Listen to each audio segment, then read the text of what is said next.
కానీ డే 1 నుంచి ఒక సైకోలా వ్యవహరించి ఆంధ్రప్రదేశ్ రాష్ట్రాన్ని చిన్నాభిన్నం చేసి దేశంలో తెలుగు వారన్నా ఆంధ్రప్రదేశ్ రాష్ట్రం అన్నా అసహించుకున్న స్థాయికి ఈ ముఖ్యమంత్రి తీసుకొచ్చిన విషయాన్ని రాష్ట్ర ప్రజానీకానికి గుర్తు చేస్తున్నాను.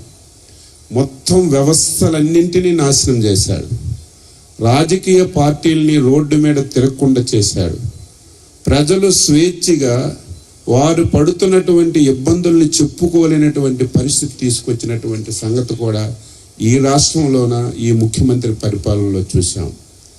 ఈ పరిస్థితులన్నీ చూసిన తర్వాత తెలుగుదేశం పార్టీ, జనసేన రాష్ట్ర భవిష్యత్తును దృష్టిలో పెట్టుకొని 5 కోట్ల మంది ప్రజల యొక్క ఆశలకు అనుగుణంగా రేపు ఎట్టి పరిస్థితిలో ఆంధ్రప్రదేశ్ రాష్ట్రంలో జగన్మోహన్ రెడ్డి లాంటి వ్యక్తి ముఖ్యమంత్రిగా కాకూడదు, అసలు రాజకీయాల్లో ఉండకూడదు అని ఏకైక ధ్యేయం పెట్టుకునే ఈరోజు కలిసి పనిచేయాలని చెప్పి నిర్ణయం చేశాం.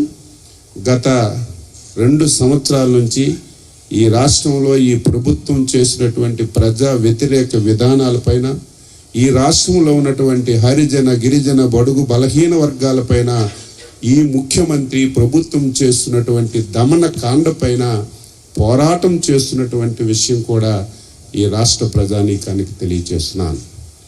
చివరికి ఎన్నికల సంగ్రామం అతి కొద్ది రోజుల్లోనే ప్రారంభమవుతుంది.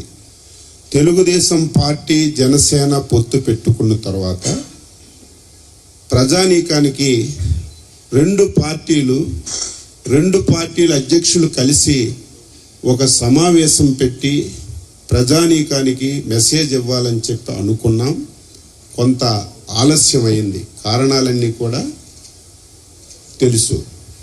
అందుకే రేపు 28వ తారీఖున బుధవారం నాడు తాడేపల్లిగూడెం పక్కన పత్తిపాడు గ్రామంలో తెలుగుదేశం, జనసేన ఉమ్మడి సభని నిర్వహించాలని చెప్పి నిర్ణయం తీసుకున్నాం.